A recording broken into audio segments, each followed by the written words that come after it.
While AI definitely brings a lot of value to the table in terms of automation, in terms of creative aspects, in terms of research, in terms of analytics, in terms of taking a huge amount of workload off our shoulders, but once in a while it makes sense to pause and think, is it really all fine? Here are 5 situations when AI and experiences with AI turned horrific for the companies that over invested in them in terms of going ahead and some of them even having to go ahead and fight huge legal battles.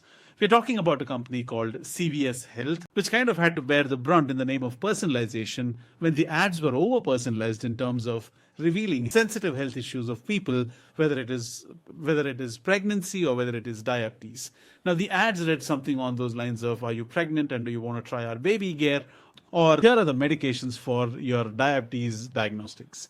Now, this turned horrific because people appreciated personalization, but definitely it didn't turn out the way they expected because this is outright invasive and they had to go through a huge legal battle to fight this. So, personalization is good, but sometimes over personalization can get creepy. Information bias in the age of AI. Come on, let's face it, AI is not human, and there are going to be situations when there is a huge bias. There were situations when hiring managers constantly found all the resumes of female applicants, which were all flagged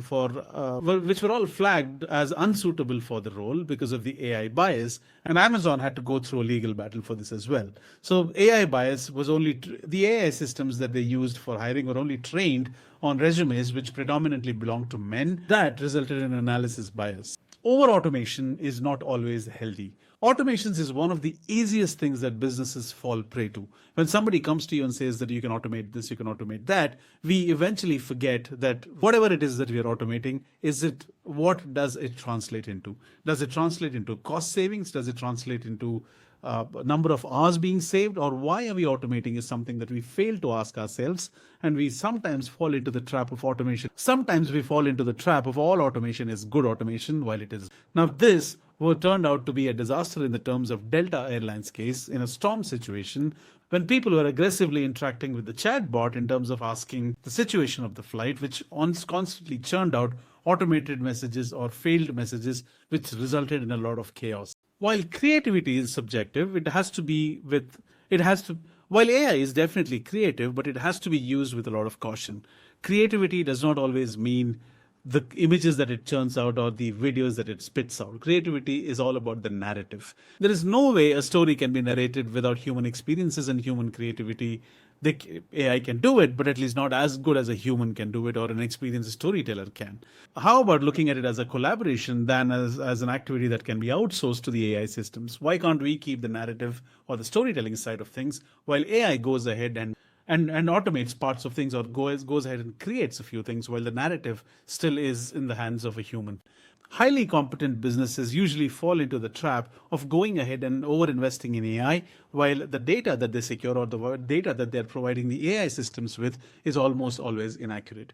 This is a disaster. This is a short recipe for your businesses to fall flat because AI, technically, if you break it down into parts and bits and pieces, excluding all the glitter and glory at the surface where you have these tools, amazing stuff and amazing workflows, amazing automations at the core, it is all about data. Now, data that you provide has to be very, very, very accurate. Accurate data in, accurate data out. Garbage in, garbage out. So you have to pay utmost attention to the kind of data that you're providing your AI systems. It's like food for the AI systems.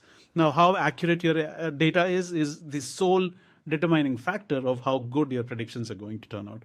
I hope these are some of the mistakes that you can avoid as a business or as a marketer, helping a business to go ahead and escape the traps that AI can otherwise lure you into. See you in the next video. My name is Casey. Until then, ciao.